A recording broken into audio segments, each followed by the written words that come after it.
Ya, tentunya tidak hanya Cyberman ya, Sobat Javanika. Ini kita membahas tentang sejarah persandian yang mungkin masuk dalam sejarah langka. Tempat ini juga tentunya tidak mudah dilacak itu secara pandangan spiritual.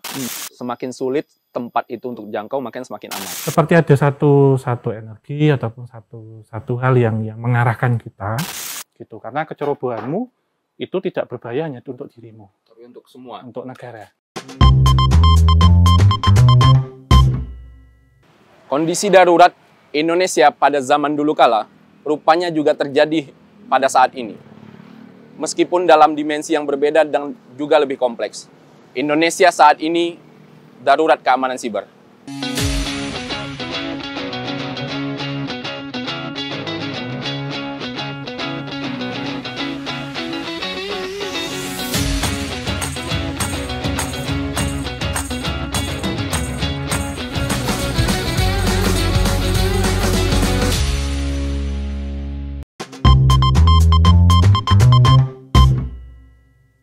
Saat ini saya bersama Mas Hari Kurniawan atau yang lebih akrab disapa Om Hao telah hadir bersama kita. Kita akan ngobrol tentang sejarah masa lalu dan perkembangan ini saat ini.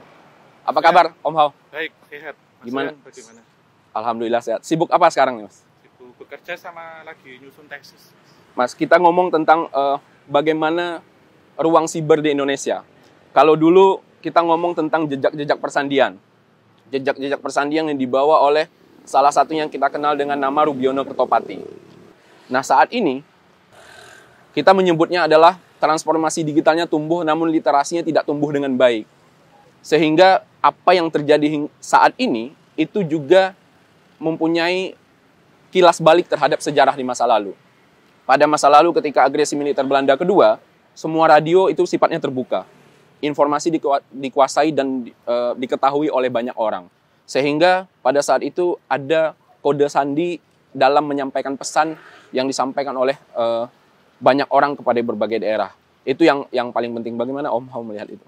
Iya, tentunya kalau kita lihat ya, kilas satu peristiwa sejarah, itu memang peristiwa dan kejadiannya hanya terjadi sekali. Tapi polanya ini tentunya akan berulang-ulang dan terjadi, namun pasti ada motif dan peristiwa atau latar belakang yang berbeda-beda, Mas. Jika zaman dulu kita lihat pergerakan sosial itu tentunya menggerakkan secara fisik. Masyarakat yang bergerak secara fisik ataupun ada tindakan-tindakan yang terjadi secara fisik. Tetapi di era sekarang karena kita memasuki era-era digital, jadi cara pergerakan sosial itu tentunya tidak terlihat. Yeah. Tapi melalui juga aksi-aksi secara sosial dan politik ataupun yang masuk ke dalam ranah-ranah dunia maya atau digital. Nah, ini tentunya semakin bertambah pola-polanya itu. Jadi tingkat keamanannya, tingkat penyebarannya, dan dampaknya semakin besar. Bisa kita bayangkan kalau zaman dulu mungkin kita menangkap orang fisik. Tapi zaman sekarang kita menangkap orang belum tentu bisa fisik, Mas. Kita tidak tahu siapakah ini yang menyebarkan di situ. Atau siapakah yang membuat satu peristiwa ataupun huru-hara yang tidak ada di dunia nyata. Gitu. Jadi ini memang menjadi satu tantangan digital. Dan kita termasuk penerus dan juga generasi muda sekarang tentunya harus waspada gitu. Tidak boleh takut tapi tetap waspada. Menghadapi segala ancaman yang ini terlihat secara simpel tapi bisa mengancam negara ataupun stabilitas ekonomi sosial politik negara. Ya. Tahan dulu ceritanya. Kita akan geser ke gedung ini Om. Kita akan bahas lebih banyak sejarah yang akan kita bahas, sejarah masa lampau dan juga bagaimana kaitannya dengan saat ini.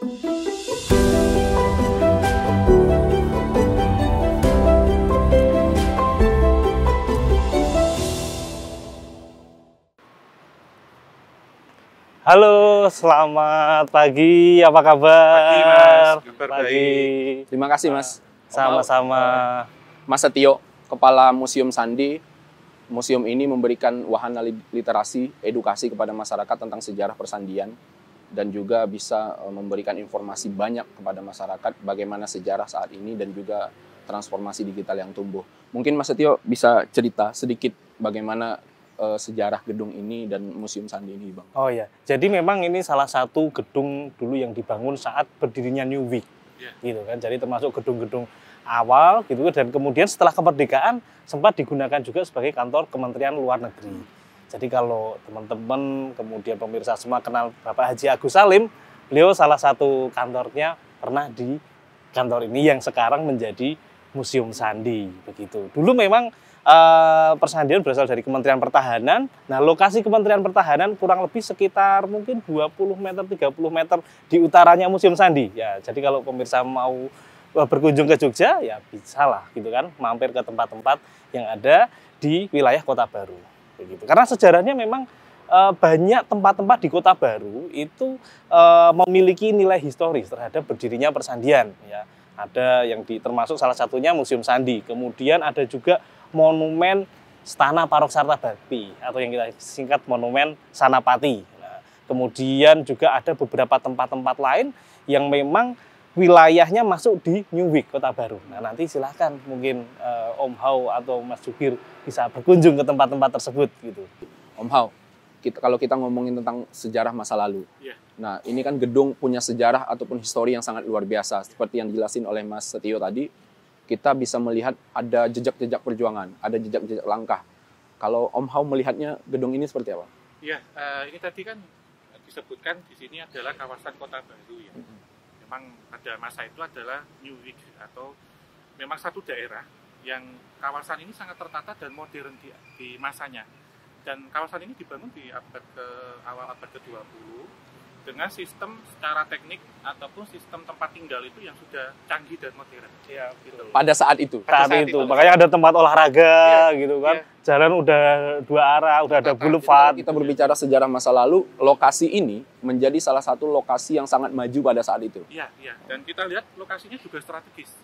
Dan kawasan Kota Baru ini juga menggunakan sistem tata kota yang radial. Dan jika kita lihat di sebelah sana ada kawasan Malioboro, kemudian kawasan perkantoran di pusat kota atau titik 0 km. Dan kalau kita lihat di sebelah sini, tidak jauh dari sini ada Tugu Jogja. Itu yang menjadi satu ikon pada hari ini. Dan yang istimewa dari rumah ini jika diamati, ini lokasinya langsung lurus menghadap dengan view-nya Gunung Merapi. Betul sekali. Gitu. Berarti yang punya rumah ini itu bukan orang sembarangan pada waktu itu gitu.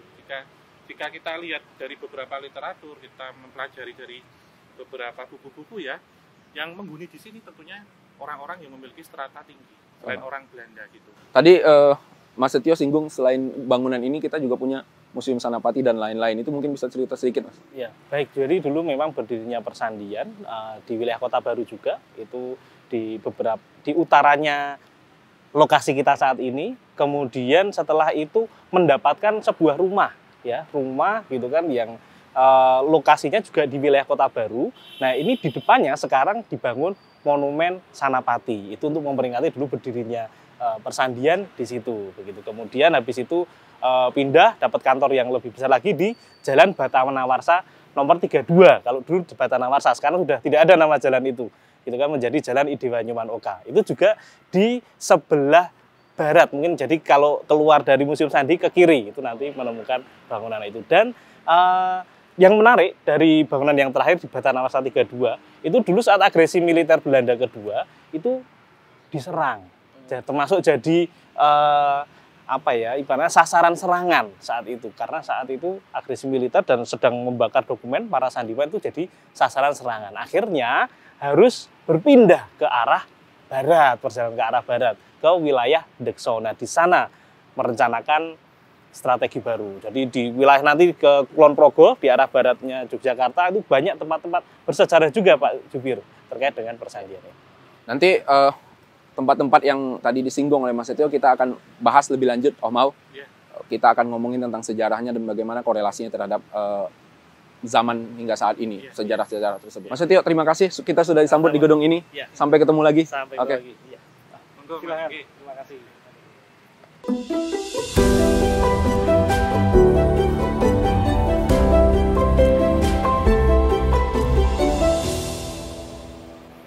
Cyberman, setelah tadi kita diterima di Museum Sandi dan bercerita banyak tentang sejarah masa lalu gedung bersejarah di Museum Sandi, saat ini saya bersama Om Hao sudah berada di Monumen Sanapati, sebuah tempat bersejarah di tengah-tengah Kota Baru. Om Hao, Monumen Sanapati ini singkatannya adalah Stana Paroksarta Bakti atau tempat mengabdi dalam kerahasiaan. Monumen ini didirikan tahun 96 oleh Mensesnek Murdiono sebagai salah satu bentuk dalam peringatan 50 tahun persandian. Nah, kalau kita berbicara ini ada 3 pilar. 3 pilar yang berbicara tentang manware, software, dan hardware.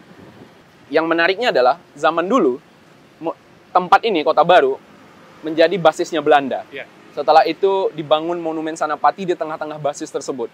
Mungkin Om Hao bisa bercerita sedikit gimana monumen ini di sejarah masa lalu. Ya, tentunya kalau pemilihan lokasi itu pasti memperhitungkan banyak hal, Mas. Jika kita lihat pertama lokasinya yang sangat strategis ini, dilintasi banyak kendaraan dan ini menjadi focal point dari suatu kota. Jadi ketika orang lewat sini pasti melihat monumen ini gitu. Namun mungkin untuk Sobat Javanika ya dan para Cybermen yang belum tahu, ini sejatinya untuk apa kan gitu. Mungkin yang orang Jogja atau wisatawan Jogja yang lalu-lalang lewat sini gitu. Kalau kita melihat ini itu sebenarnya memiliki satu makna adalah kelahiran. Kelahiran akan lembaga sandi negara pada waktu itu yang diresmikan pada 4 April 1996. Ini jika kita runut seperti halnya 4 April 1946 itu pertama kali sandi ada gitu, berkumandang gitu. Ya, kita lihat lokasinya yang tidak jauh di sini, memang waktu itu Pak Rubiono waktu itu menulis dengan 2 tangan setiap malam, dan di satu bangunan yang disebut kamar sandi itu bukan bangunan yang mewah, tapi seperti bangunan dari anyaman bambu gitu, dengan lampu minyak itu ya. Jadi tumpah darahnya persandian itu di sekitar sini. Secara apa ya kalau kita sebutkan itu tempat kelahirannya gitu. Lantas yang kedua, Kota Baru. Kota Baru ini adalah satu kawasan yang sangat prestis sejak era kolonial. Dan bahkan Kota Baru ini menjadi satu kebanggaan. Kenapa? Karena sudah mengalami 3 zaman, Mas. Gitu. Jadi zaman pertama zaman Belanda, kemudian lokasi Kota Baru ini dikuasai oleh Jepang, dan terakhir direbut kembali oleh Republik. Gitu. Jadi memiliki satu peranan yang penting akan kemerdekaan Republik pada waktu itu.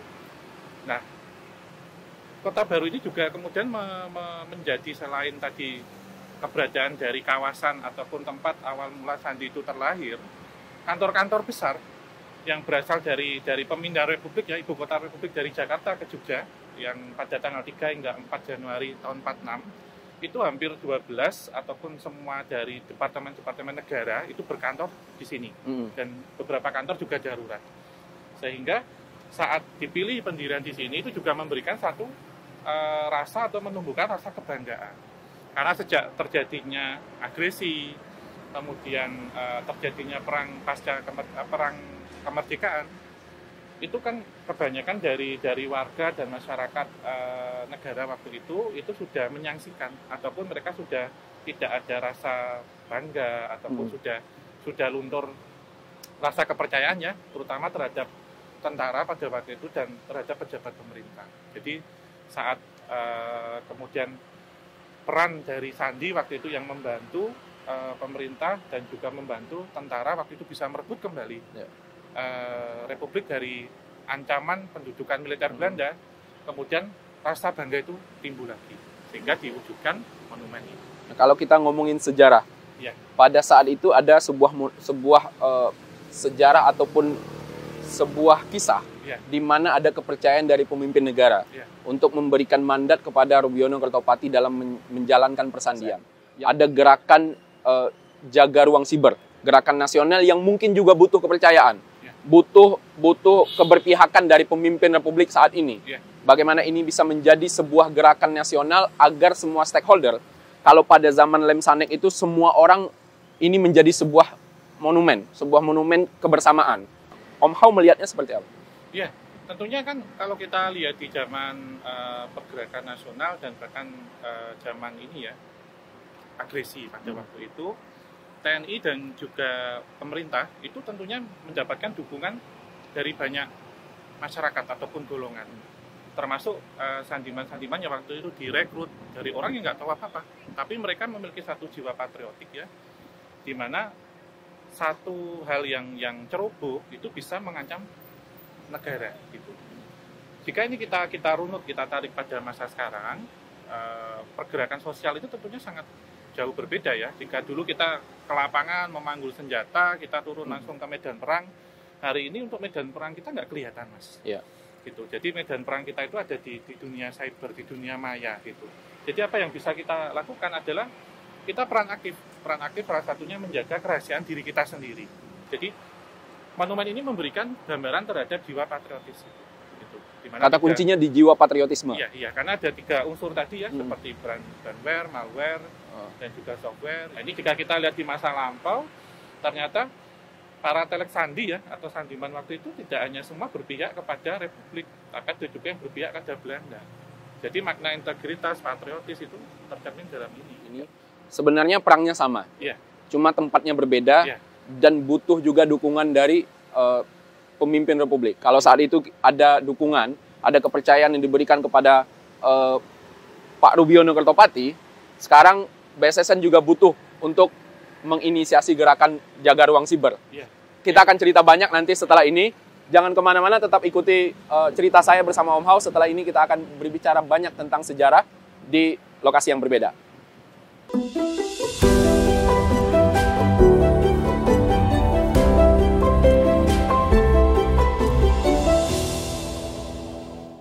Saat ini kita berada di Jalan Persandian, sebuah jalan yang diabadikan dalam menyemai jejak-jejak langkah persandian pada awal-awal kemerdekaan yang lalu.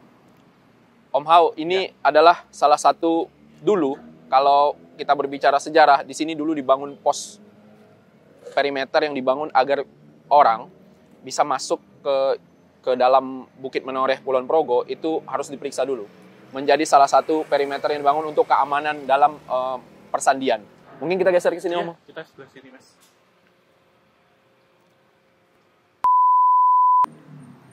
Di belakang saya, ini adalah lapangan Dekso.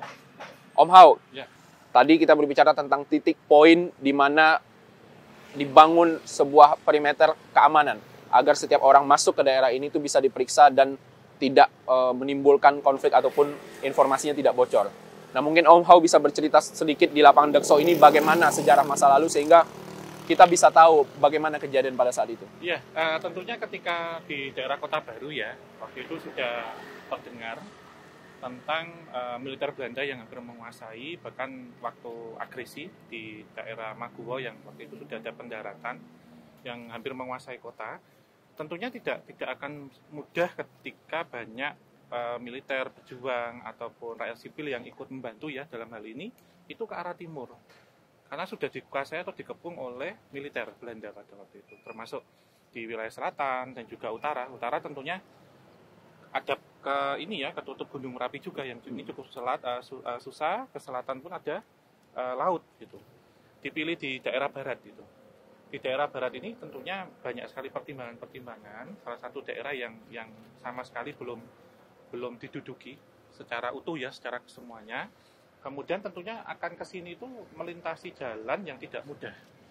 Kita lihat bahwasanya tadi di sebelah sana ada Sungai Progo. Sungai Progo yang waktu itu dengan lebar dan kedalaman yang tentunya berbeda dengan hari ini gitu. Dan ketika mereka berjalan dari arah kota menuju daerah ini memerlukan waktu berhari-hari. Bahkan ada 2-3 hari. Karena mereka juga mengamati serangan Belanda. Yang serangan Belanda itu menurut kita mungkin yang berbahaya adalah tembakan ataupun intean dari udara. Namun ini perlu diketahui, serangan Belanda itu pun juga mereka menaruh atau menanam orang bersama kita, gitu. Jadi karena efek salah satu efek getok tular ya, kalau boleh dibilang itu, waktu itu kan siapa yang ikut berjuang, ayo ikut gitu, ikut kita mempertahankan Republik ini. Namun dari hal itu tidak bisa terfilter ketika ini ada di pusat kota. Jadi siapa aja ikut berjuang sama kita. Dari beberapa hal ini kemudian saat akan masuk ke dua tempat ya, kedua markas besar, ibarat kata tempat-tempat ini yang memiliki satu peranan yang penting dan krusial. Saat baru naik ya ataupun baru turun dari Kali Progo, dari Sungai Progo, itu semua harus steril di sini, Mas. Gitu. Jadi ketika menyeberangi Sungai Progo waktu itu dengan rakit. Itu bahkan ada beberapa orang yang berenang. Karena kenapa ketika lewat sini itu dianggap sudah jauh, sudah lepas. Karena Belanda pun tidak akan tahu secara topografis dan geografis. Jadi mereka lebih baik menugaskan orang lokal untuk masuk sini. Jadi ketika sampai sini yang waktu itu ada seperti camp ataupun gubuk-gubuk dari anyaman bambu ya yang ada di sekitar ini. Kemudian seperti halnya kita di Biro Imigrasi. Jadi kita ditanya, dan kita dari mana, tujuannya untuk apa. Kemudian ditanya, kita akan digolongkan kepentingannya apa. Digolongkan sesuai dengan peranan, kepentingan, dan tujuan. Baru setelah itu digeledah keseluruhan ini. Digeledah termasuk ada apakah di situ semua, termasuk di badan itu ada apa. Setelah ini selesai, baru nanti ada penanyaan yang kedua. Jadi ini secara psikis. Nah dari ini biasanya nanti akan ketahuan ketika ada beberapa orang yang menjawabnya ini dengan gagap, yang nggak bisa jawabnya itu tes gitu. Nah inilah yang nanti biasanya orang yang hanya ikut-ikutan, yang mereka cari pengamanan atau suaka. Ada yang mereka ternyata telek sandi yang ditanam oleh Belanda waktu itu untuk mengikuti. Gitu. Jadi dikumpulkan di sini itu seperti nanti dibariskan mas, didata. Nanti ada satu yang arah ke militer, ada pun satu yang memberikan informasi ke kamar sandi. Jadi gitu. Kita bisa simpulkan pada saat itu perimeter yang dibangun oleh mereka adalah bagaimana tempat ini mulai dari perimeter tersebut ke belakang tempat ini menjadi steril. Itu yang itu rencana dibangun dan tujuannya seperti itu. Iya, karena kalau kita lihat ya, sebelum nanti kita akan mengunjungi 2 situs ya, yang ini sangat-sangat bersejarah. Karena tempat ini kan tempat darurat, gitu. Jadi sudah diperhitungkan bagaimana cara menyebarkan informasi waktu itu dan bagaimana biar aman ketika menyusun strategi. Yang ketiga ini tempat-tempat yang campnya ini darurat sebenarnya. Ketika sana sudah tidak berhasil dikuasai, jangan sampai ke sini kena serangan lagi gitu. Iya. Gitu. Karena ada kekhawatiran terhadap hal tersebut. Iya, jadi kekhawatiran tapi sudah ada pencegahan sebelumnya untuk penanaman itu. Sehingga ibarat kata penyakit-penyakit itu jangan sampai lolos. Jadi benar-benar dicek gitu. Nah, saat mereka ketahuan nih sudah kecek, ada satu tempat lagi yang dipakai untuk interogasi. Kalau kita mau balik ke sejarah masa lalu, ketika Belanda menyerbu Kota Baru, terus larinya ke arah sini, tentu dengan berbagai pertimbangan pada saat itu oleh pejuang-pejuang persandian. Pertimbangannya bukan hanya satu-satunya di mana tempat untuk lari arah ke sini, tapi jadi ada pertimbangan banyak. Seperti yang Om Hao sampaikan tadi, ada sungai tadi yang susah dilewati, harus ke sini 2 hari atau 3 hari. Mungkin Om Hao bisa gambarkan untuk ceritakan. Sebenarnya ketika berada di kota di beberapa titik yang sebelumnya kita kunjungi ya, Implement, di sana itu bahan makanan tuh semakin menipis, Mas. Gitu. Karena bahkan ketika mereka tidak memusnahkan beberapa data-data sandi dan literatur yang harus makan waktu berjam-jam, dengan mereka harus bersembunyi membakarnya itu hanya menggunakan peralatan-peralatan sederhana, bahkan pakai tong ya, pakai tong juga, kemudian batu yang disusun. Mereka pun lebih baik di dalam dulu gitu dan menahan lapar. Kenapa? Karena ketika keluar jarak 200 sampai 300 meter itu sudah dibidik. Gitu, bisa dibayangkan waktu itu. Dan sebenarnya uang makan ya, gambarnya kalau sekarang itu uang makan ada gitu. Tetapi apakah ini semudah itu ketika akan mencari makanan keluar? Sehingga mereka mencari waktu yang tepat, terutama malam hari, ketika Belanda ada lengannya di situ. Karena ada beberapa yang menginformasikan Belanda ketika malam ada yang bermain bola, maksudnya di kamar bola, ada yang mereka minum-minum di situ ya. Itu lengah mereka pakai untuk gerilya. Oh, itu yang dinamakan dengan bagaimana ada beberapa orang atau beberapa kelompok yang melakukan kontra intelijen untuk mengetahui pergerakan lawan. Iya, ada yang seperti itu. Namun ini yang bahaya, dan beberapa mereka yang mengamati orang kita juga. Tapi dari orang kita diminta Belanda gitu. Seperti halnya ketika mereka membeli ya, misal di luar ada orang jualan itu, hati-hati Mas. Karena apa? Ketika nanti makan kemudian dipersilakan masuk meracikan makanan, mereka bisa kasih informasi. Ini seperti apa sejatinya gitu. Dan bahkan ketika melihat ada pohon sukun yang berbuah lebat ya, saya lihat itu mereka mengambil dan ini dimakan untuk sementara untuk survive. Dan itu yang dipakai untuk bekal menuju sini. Dan ada beberapa yang bahkan sampai 2 hari ini mencari apa yang ditemukan di perjalanan. Misalnya cukup air atau buah-buahan itu menjadi untuk survive. Nah, ketika sampai daerah sini kemudian mereka memang visi misinya sama menuju dua tempat yang dimaksud.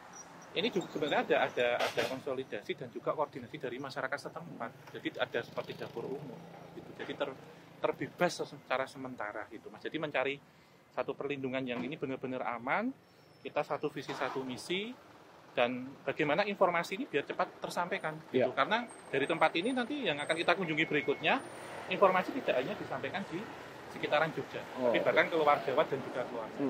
Sekarang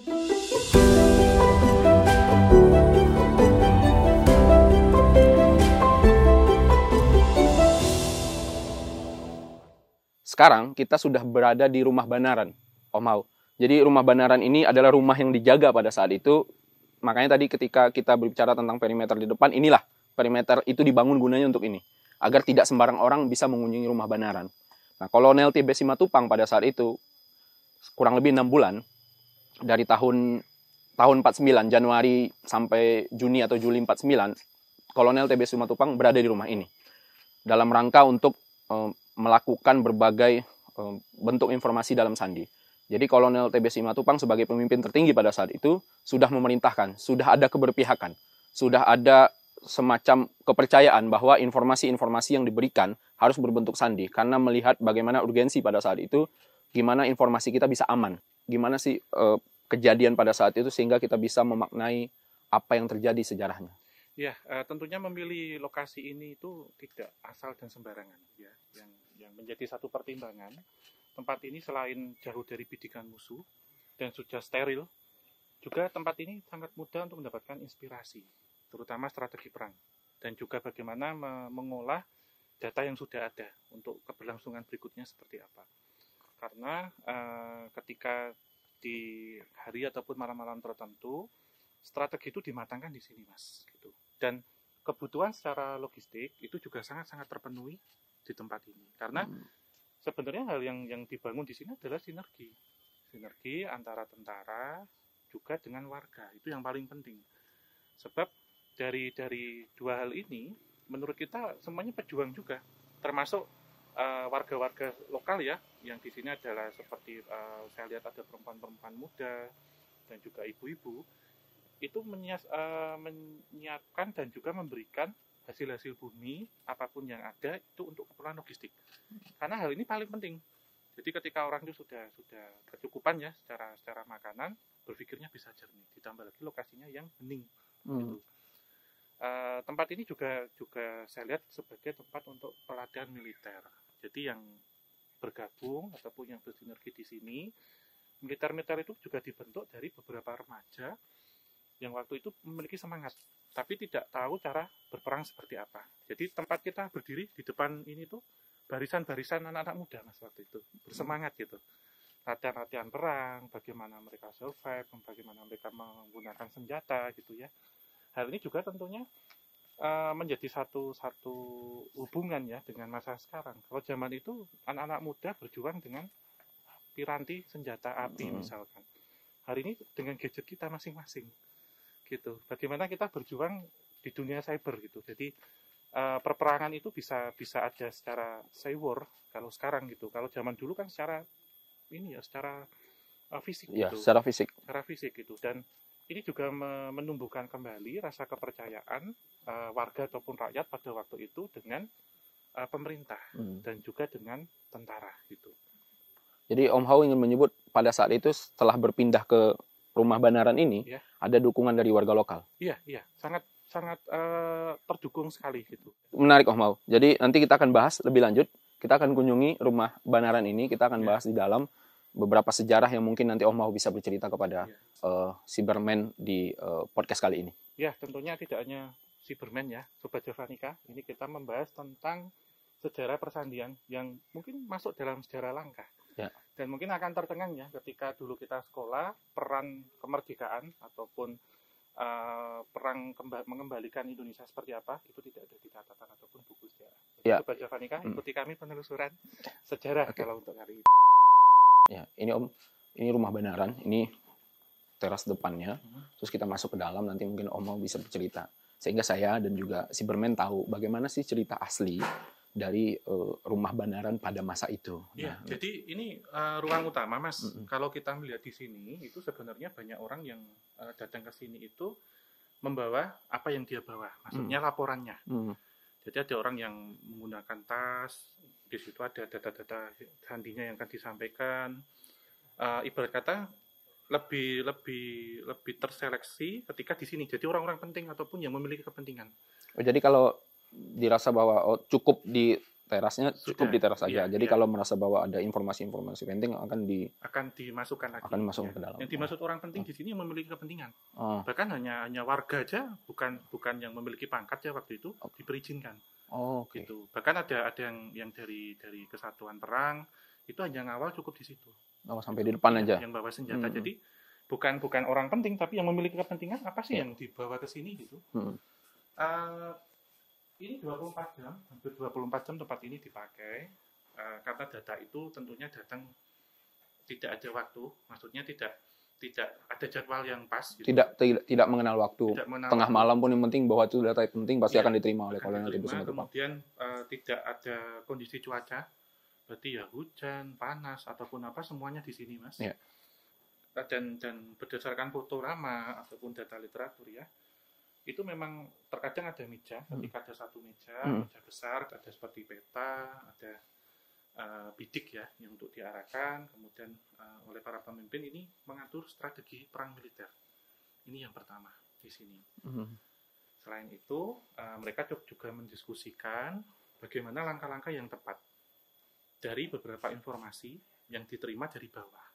Jadi informasi-informasi yang didapat itu secara informasi yang diantar dan juga pengamatan sendiri, termasuk menggunakan seperti saya lihat keker ya, melihat ke bawah.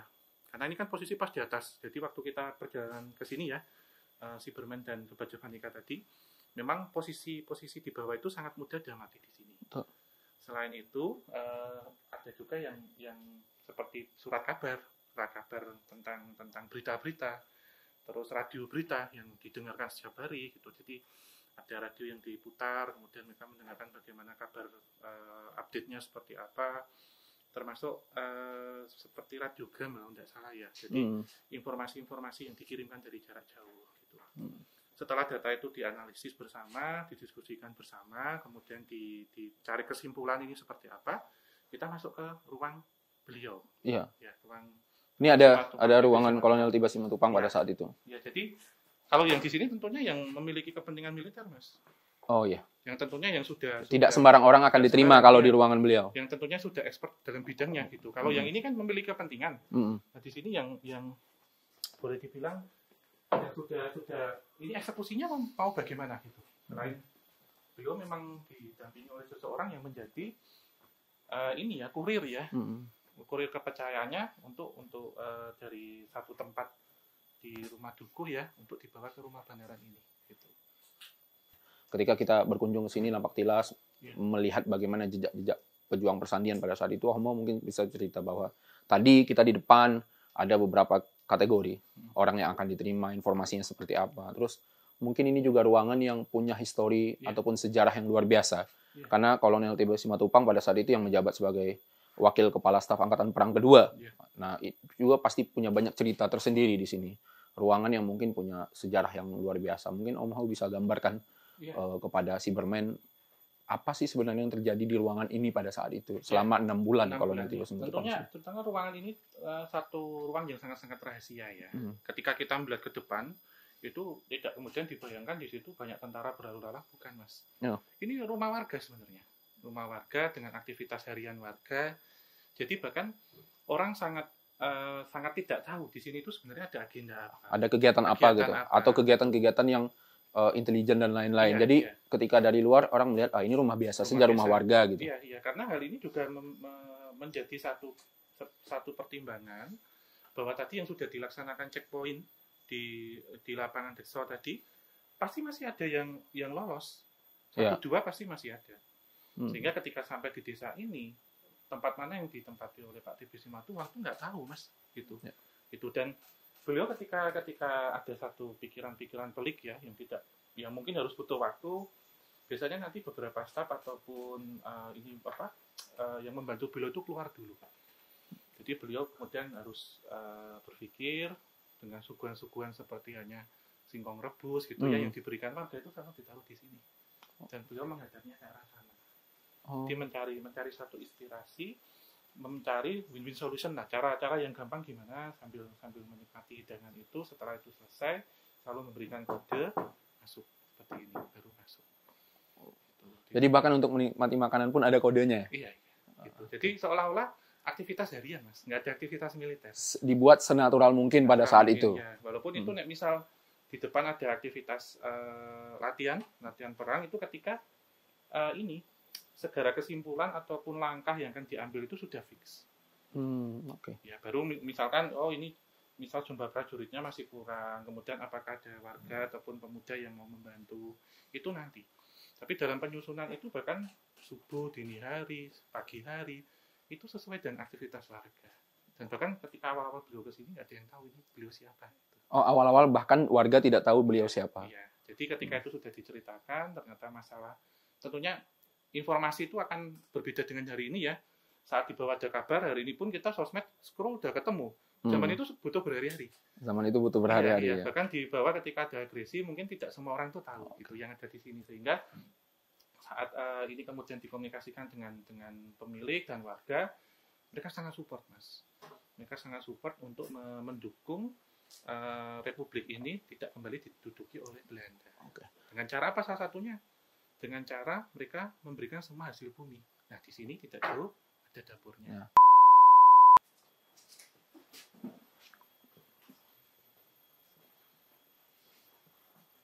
Nah, ini ada ruangan utama.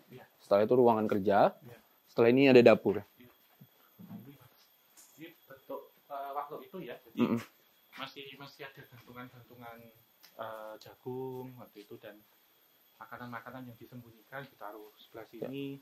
Dan memang beberapa orang yang dari membawakan informasi itu karena mereka memiliki satu rasa tanggung jawab yang besar, itu mengabaikan diri sendiri, bahkan tidak makanlah gampangannya. Jadi setelah kesini, misi yang dibawa sudah selesai, biasanya mereka ada yang duduk-duduk di sini makan, Mas, gitu, makan dengan lahap gitu, dengan menu yang seadanya pada waktu itu yang cukup mewah gitu ya.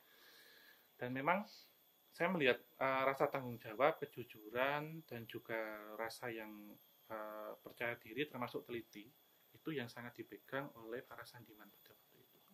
Juga dengan dukungan warga-warga sekitar. Ada dukungan kolektif warga sekitar agar perjuangan selama 6 bulan di sini itu bisa benar-benar berhasil. Iya, karena ini bentuk dari sinergi warga. Jadi berperang pada waktu itu tentunya tidak memanggul senjata di medan perang, tapi seperti halnya memberikan tempat ini. Terus kemudian ibu-ibu yang memasakkan ya, dapur umum lah, berarti dibilang demikian, itu menjadi satu hal yang sangat penting, Mas. Ibarat kata seseorang yang mengeluarkan tenaga ini kan harus makan.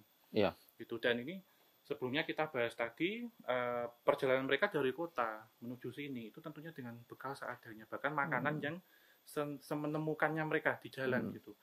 Saat di sini dengan asupan yang pas gitu ya, dengan pelayanan yang optimal, jadi mereka semangat gitu.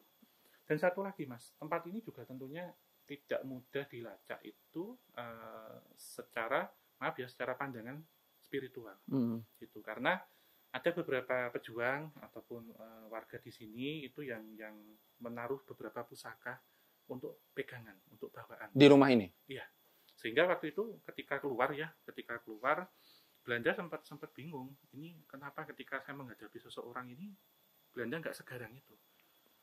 Dalam tanda kutip nggak segarang itu. Dan mendapatkan satu informasi juga dari sandimannya mereka gitu ya. Selain tempat ini juga walaupun ada perbedaan kepercayaan, tetapi penggelaran ibadah itu tetap masih seperti biasanya. Jadi ada warga yang sangat guyup pada saat itu, karena sinergi. Tadi seperti Om Hao yang singgung beberapa kali itu adalah sinergi antar berbagai pihak. Nah, kalau Om Hao melihat bahwa gerakan jaga ruang siber ini dalam kacamata Om Hao setelah mengunjungi rumah Banaran ini, apa yang menjadi poin penting menurut Om Hao sehingga ini bisa terwujud seperti terwujudnya kolektivitas pada zaman dulu? Itu ya. Ya, sebenarnya ini kesadaran kita bersama ya. Kita tidak harus perlu ada di bidang tersebut gitu. Tidak harus perlu ada masuk ke dalam ranah pemerintahan. Tetapi negara ini tentunya milik kita semua. Jadi rasa kesadaran itu dulu yang harus kita tanamkan. Dari hal sepele lah. Seperti halnya di sini remaja putri ataupun ibu-ibu yang membawa memasak ya. Kalau kita lihat cuman masak itu perjuangannya apa. Gitu. Tetapi ini sangat penting bagaimana mendukung para tentara waktu itu untuk berjuang. Sehingga kita menjaga ruang siber ini dalam artian yang paling sederhana adalah kita harus bijak dan cerdas dalam menggunakan sosial media. Itu yang paling simpelnya. Termasuk kita juga jangan terlalu oversharing lah apapun itu, karena dari hal yang kecil ini bisa menjadikan sesuatu hal yang besar.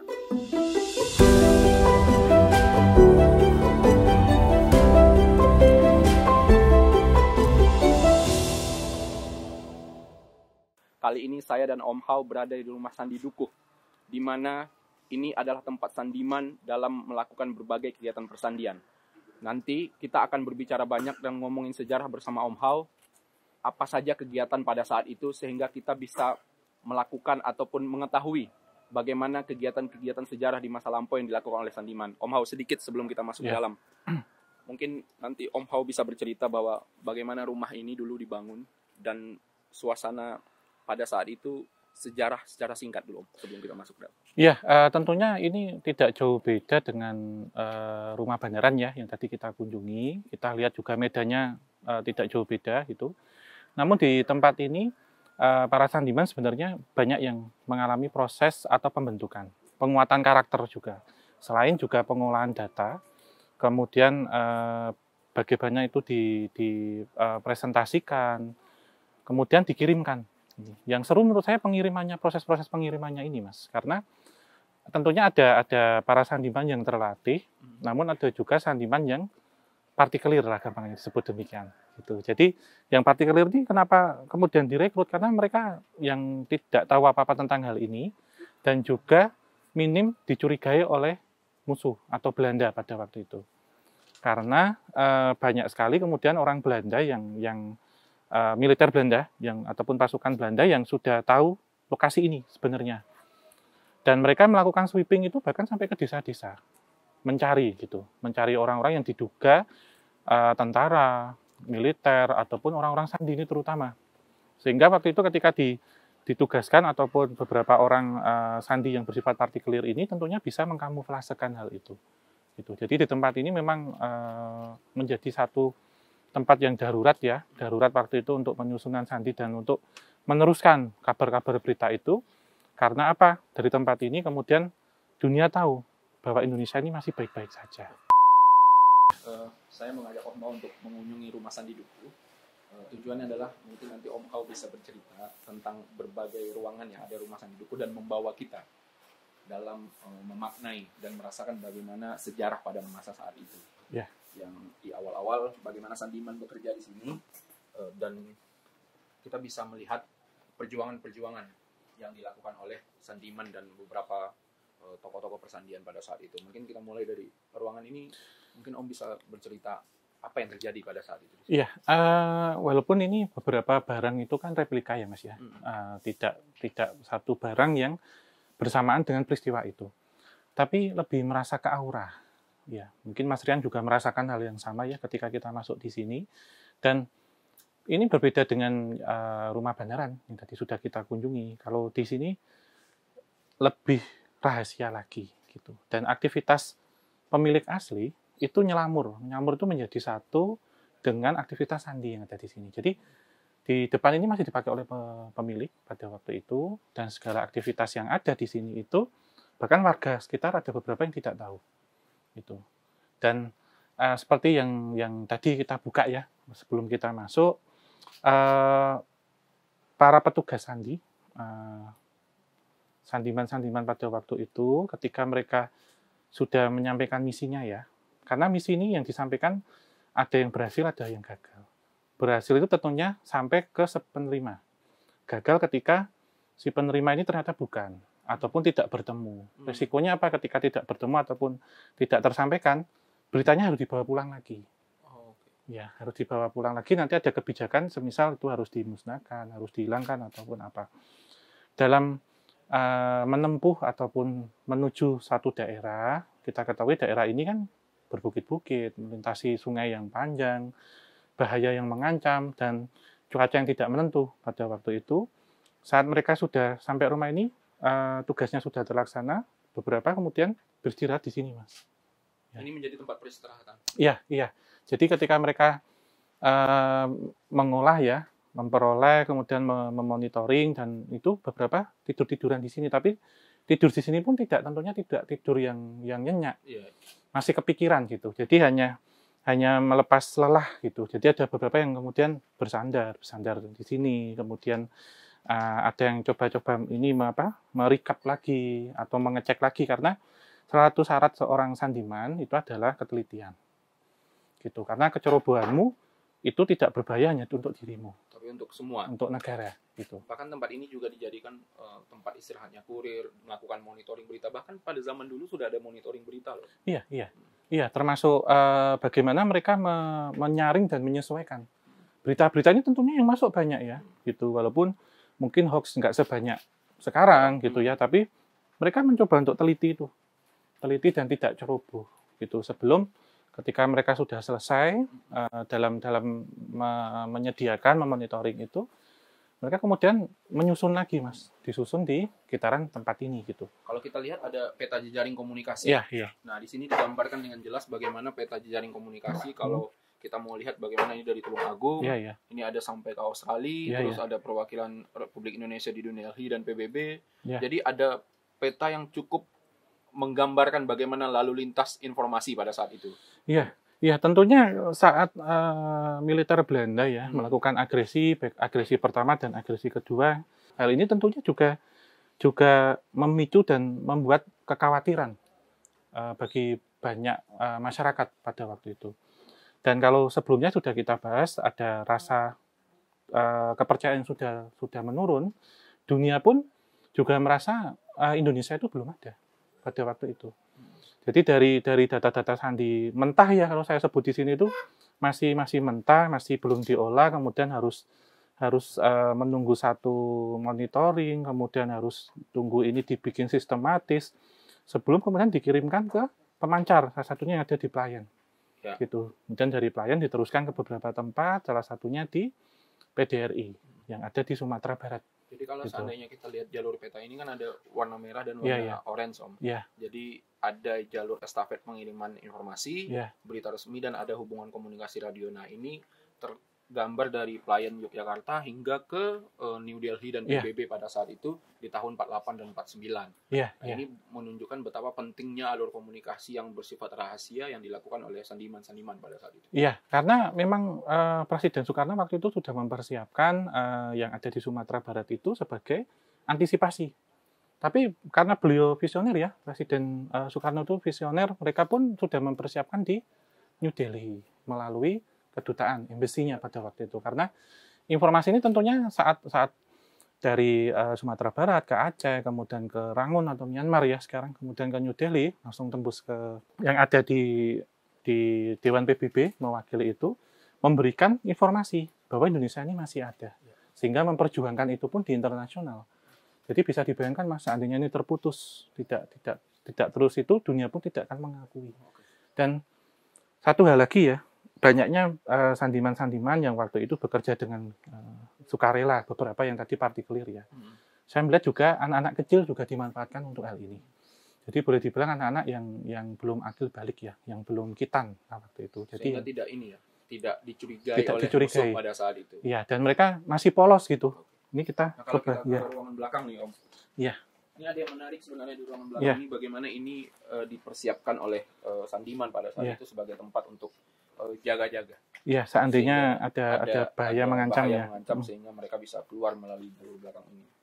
Dan ini cukup menarik dan tidak mungkin kita temui lagi di rumah-rumah yang dibangun pada era modern saat ini. Iya, karena tentunya rumah ini pun sudah dimodifikasi ya, untuk menghadapi segala risiko terburuk.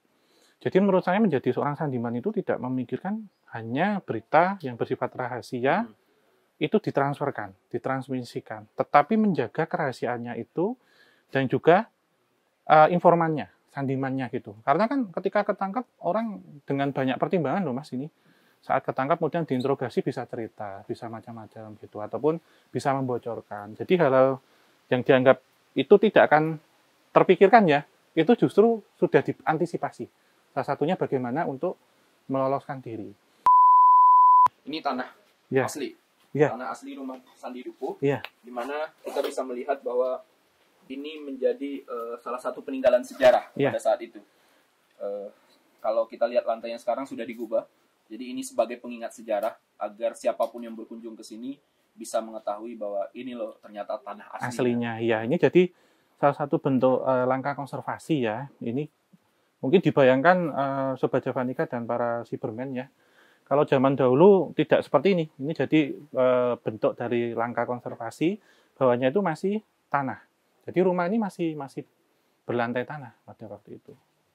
Dan apa ya Mas ya, langkah-langkah untuk menyembunyikan juga ada beberapa yang saya lihat, tidak semuanya itu tersimpan rapi, tapi ada juga yang ditanam di dalam tanah. Ya, data-data ataupun bentuk-bentuk laporan, kemudian info-info itu beberapa orang yang sudah mempersiapkan itu dikopi ya, dikopi secara pikiran, tapi ada juga yang dikopi disimpan di beberapa tempat yang tidak gampang ditemukan. Untuk mengamankan data-data. Mengamankan data ya. Misalkan kita lihat ini ada ini dipakai untuk sesajian ya. Sesaji itu makanan hidangan. Terkadang ketika ini dipindah itu di bawah sudah ada lubang yang hanya tanah ini untuk menaruh sesuatu. Gitu. Jadi jaga-jaga saat mungkin di sini dikepung atau apa, mereka nggak sempat untuk membawa semua data atau memusnahkan, mereka lari. Kemudian ditaruh sini, setelah aman datang. Jadi sebenarnya ada banyak cara yang dilakukan oleh Sandiman pada saat itu dalam mengamankan data dan informasi mereka. Jadi berbagai cara mereka lakukan agar tujuan paling utama adalah informasinya tidak tersebar ke musuh. Ya, termasuk ini Mas, waktu membawa menjadi kurir, mengirimkan gitu ya. Betapa lelahnya ya tadi kalau kita ceritakan di situ ya. Dalam kondisi hujan, misalkan kondisi tubuh yang tidak fit, terus harus naik turun gunung, nyebrang sungai, bahkan ada yang naik sepeda, itu semua harus dilakukan dan harus saat itu juga, nggak boleh ditawar. Misalkan jam 1 malam hujan deras, ya harus berangkat Mas. Karena telat ya, atau terlambat sedikit, negara ancamannya. Seperti itu. Nah di sini sudah ada replika Om Hao. Ya. Jadi bagaimana kegiatan pada saat itu di rumah Sandi Dukuh, mungkin Om Hao bisa bawa kita kembali untuk melihat kondisi batiniah pada saat itu. Pekerjaan sandiman-sandiman di rumah Sandi Dukuh ini melalui replika yang dibuat seperti ini. Iya. Jadi ini penggambaran beliau-beliau yang bertugas di sini. Ini beberapa sandiman-sandiman lokal, Mas, kalau saya sebut seperti partikelir tadi.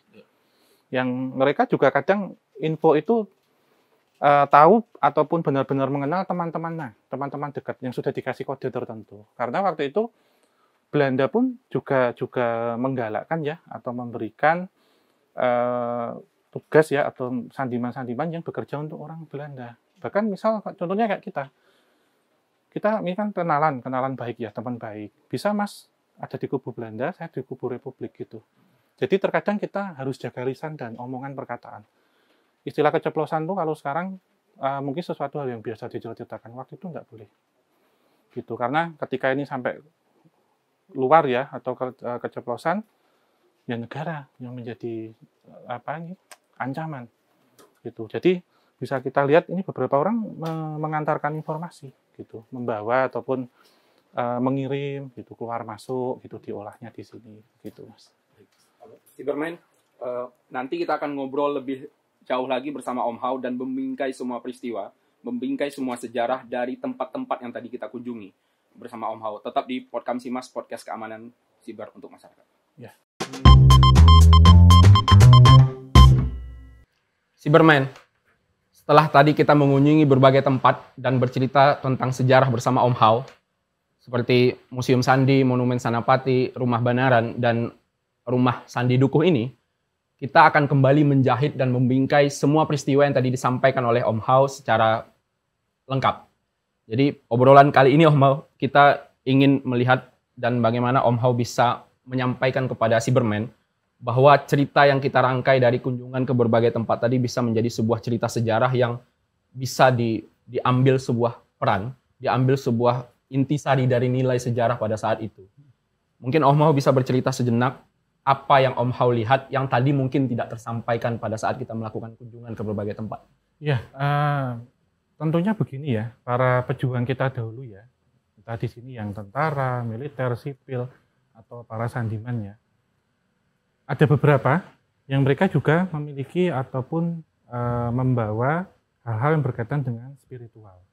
Gitu. Spiritual di sini tentunya yang berkaitan dengan sesuatu hal yang tidak terlihat tentunya. Gitu. Karena mereka berdoanya juga kencang, gitu. Berdoa kemudian mereka ikhtiar, dan dalam laku ikhtiar ini bahkan ada beberapa yang melakukan puasa-puasa tertentu. Gitu. Puasa-puasa tertentu ini membuat jiwa mereka itu jadi lebih tetek, Mas. Lebih tetek itu lebih solid dan juga lebih tenang. Gitu. Karena selain ketelitian, bisa menjaga rahasia, bisa dipercaya, salah satunya adalah sikap ketenangan. Gitu. Tenang membawa sesuatu hal atau membawa satu misi yang ini berkaitan dengan kenegaraan. Saat dari beberapa tempat ya, saat kita kunjungi dari beberapa tempat yang sudah semuanya coba kita datangi, kita ceritakan, salah satunya rumah Banaran, gitu. Di mana mungkin teman-teman sekalian ya yang tadi ikut dalam kita berkunjung atau penelusuran itu merasakan seperti merinding, gitu. Mungkin Mas Rian sendiri juga merasakan gitu, termasuk saya sebenarnya di awal ya sesuai dengan apa yang disampaikan itu tidak akan masuk sampai ruang terakhir ataupun ruang dapur itu tidak ada pikiran sama sekali, hanya dari depan saja. Namun seperti ada satu energi ataupun satu hal yang mengarahkan kita untuk napak tilas sampai masuk sini. Dan ketika pertama saya masuk belum dengan teman-teman semua ya tadi yang dirasakan memang hampir sama, yaitu merinding, dan hanya tempat-tempat tertentu yang diperbolehkan. Karena tentunya tempat-tempat yang bersejarah ini pun juga menyimpan kenangan atau residual memori dari beliau-beliau dahulu yang pernah beraktivitas dan juga berkegiatan di tempat tersebut. Gitu. Jadi 3 tempat ya tadi, di ruang tengah atau ruang utama, kemudian di ruang Bapak TP Simatupang, yang terakhir di ruang dapur. Itu secara energi memang kuat, Mas. Gitu. Dan merinding ini sebenarnya bentuk dari respon kita terhadap aktivitas ataupun energi-energi yang tertinggal ada di situ. Dari semua tempat yang tadi kita kunjungi, kalau kita mau balik lagi ke sejarah pada saat itu, ada perbedaan nggak Om Hao? Dari berbagai tempat yang kita kunjungi, mulai dari Museum Sandi, tadi Monumen Sanapati, terus tadi kita ke Lapangan Dekso juga, terus ada jalan yang diabadikan sebagai pengingat persandian, terus kita ke Rumah Banaran, dan terakhir di sini Rumah Sandi. Ada perbedaan nggak? Maksudnya ada informasi yang mungkin bisa kita bagikan kepada Cyberman?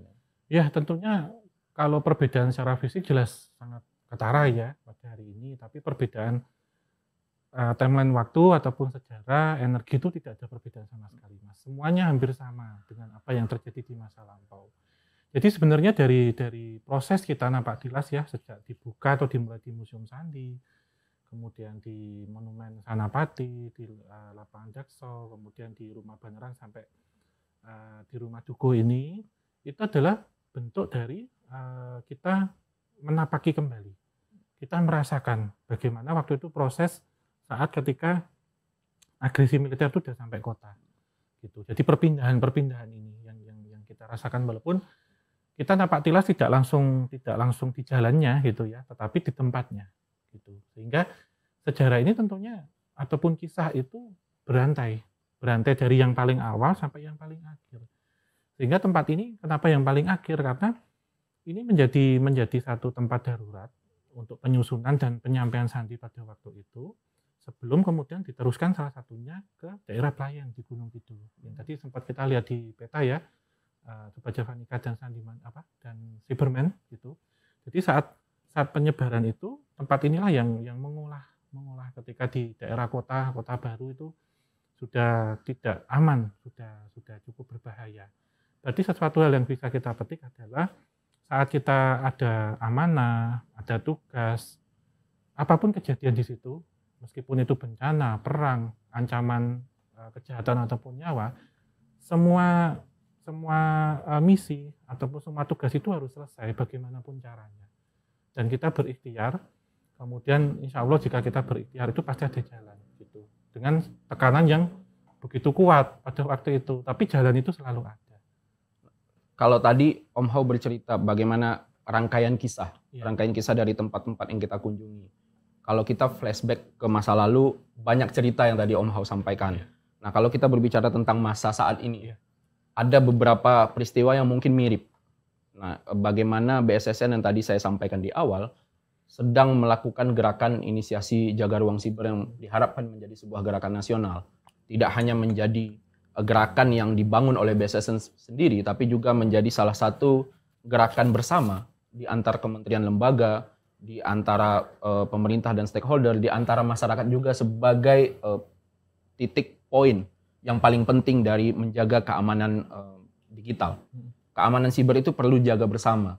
Makanya kita lihat bahwa ini menjadi sebuah gerakan. Nah, bagaimana Om Hao melihat bahwa ada persamaan antara gerakan yang dibangun oleh Kolonel TB Simatupang pada saat itu, oleh Rubiono Kertopati sebagai Bapak Persandian, sehingga gerakan jaga ruang siber ini menjadi harus dan penting untuk mendapat dukungan dari semua stakeholder, dari semua pemangku kepentingan, termasuk Presiden sendiri.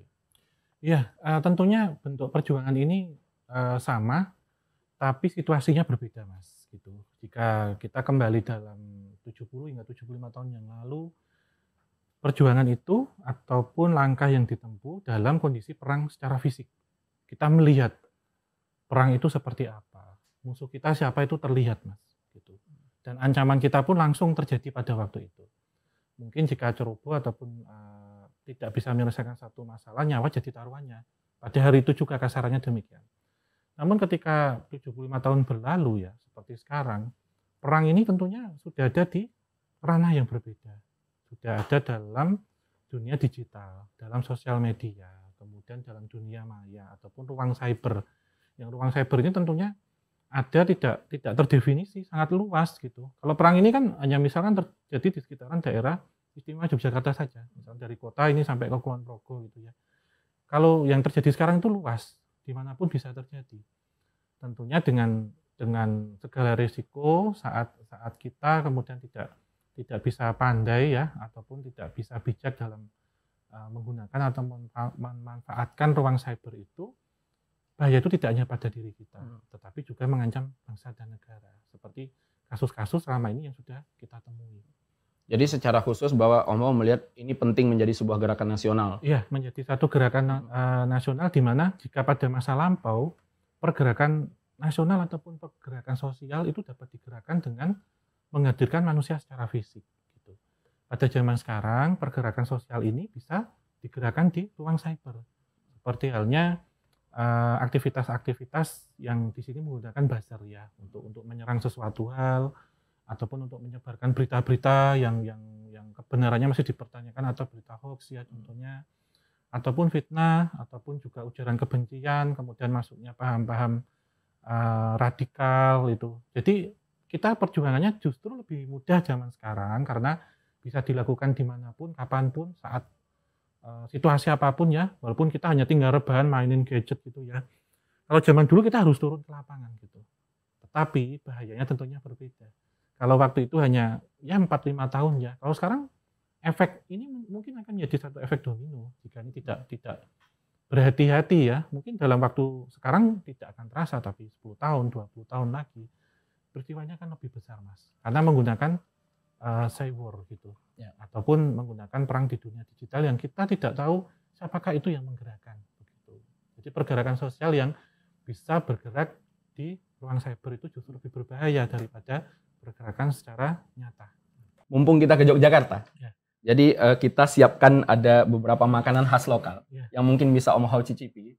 Jadi ini setelah tadi kita kunjungan ke berbagai tempat, ini mungkin sajian kepada Om Hao dalam menceritakan sejarah. Jadi ini ada beberapa ini Om. Monggo dimakan Om. Ya, jadi ini seperti zaman dahulu ya. Kalau kita lihat sekilas ini yang tadi kita ceritakan itu untuk para pejuang, untuk para sandiman itu ya seperti ini menu-menunya kurang lebihnya, Mas.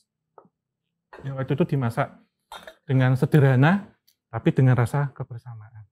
Gitu. Karena ada peran serta ini ya, peran serta secara konkret pada waktu itu yang ada antara warga ataupun rakyat biasa ya dengan militer ataupun dengan para elit sandi.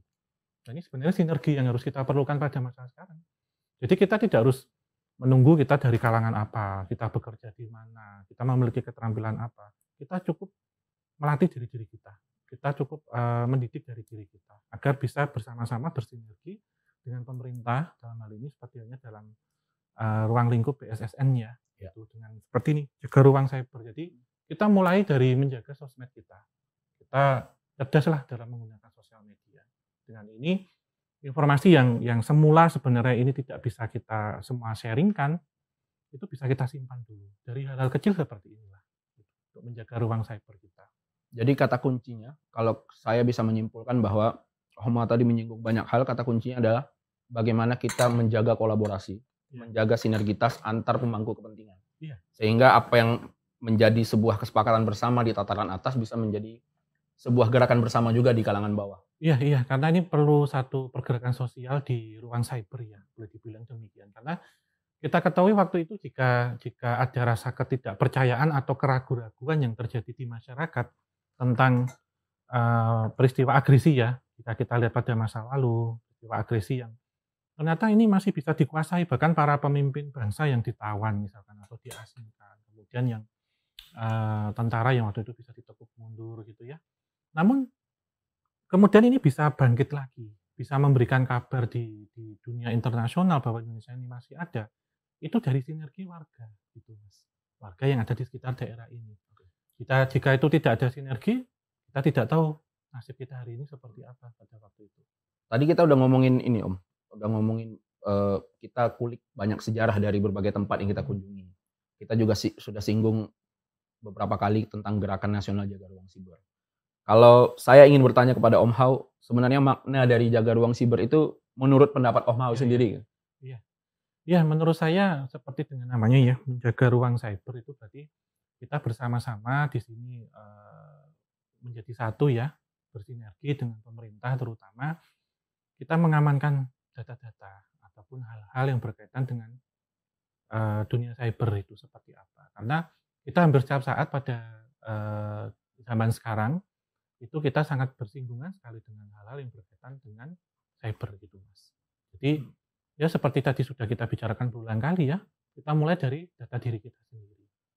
Dan kedepannya juga yang paling penting adalah kita harus bisa memilah, menyaring sebelum sharing terutama berita-berita yang masuk, apapun itu. Karena tentunya semakin banyak berita ataupun pilihan berita itu akan membuat kita ini semakin bingung atau sulit. Sehingga jangan sampai berita yang belum tentu benar kabarnya, kemudian karena kita tidak bisa menyaring ya sebelum sharing, semuanya tersebar.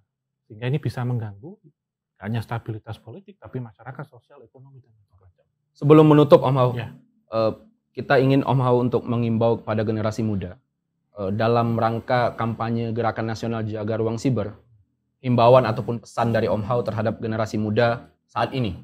Ya, cerdas dalam menggunakan sosial media, saring sebelum sharing.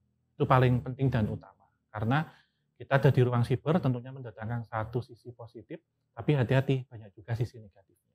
Jadi sebelum paham radikal itu masuk, kita harus tahu dulu ini seperti apa dan juga kita harus memahami sejarah karena bangsa yang besar itu dapat diruntuhkan ketika generasi mudanya lupa dengan sejarah bangsanya.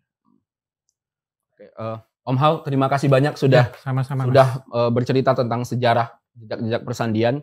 Nanti kita akan ketemu kembali di jejak-jejak persandian di berbagai tempat. Salah satunya adalah di Bidar Alam dan juga di Aceh nanti. Ya. Tentang bagaimana jejak-jejak persandian di Republik ini bisa dibangun dan menjadi sebuah sejarah. Akhir kata, Cyberman, kita mengajak Om Hao untuk ngomong, kita punya tagline Om. Iya. Tagline-nya itu bersama BSSN siap jaga ruang siber. Okay. Nah, kita minta Om Hao untuk menyampaikan juga di sini, kita bersama-sama. Bersama BSSN siap jaga ruang siber.